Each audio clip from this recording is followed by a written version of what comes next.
સચે સાહેબ, મને કાંઈ યાદ નથી અને હું આવું કરી પણ ના શકું. કાંઈ યાદ નથી તને? ના. હજી પૂછું જો, કાંઈ યાદ નથી? સચે સાહેબ, મને કાંઈ યાદ નથી.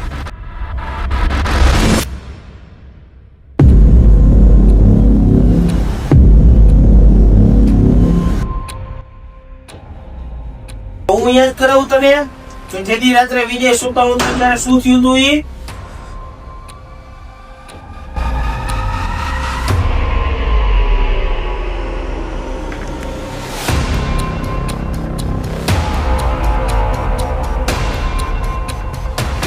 સાહેબ જલ્દી હાલો ને, મારા ભાઈબંધની તબિયત જરાય સારી નથી.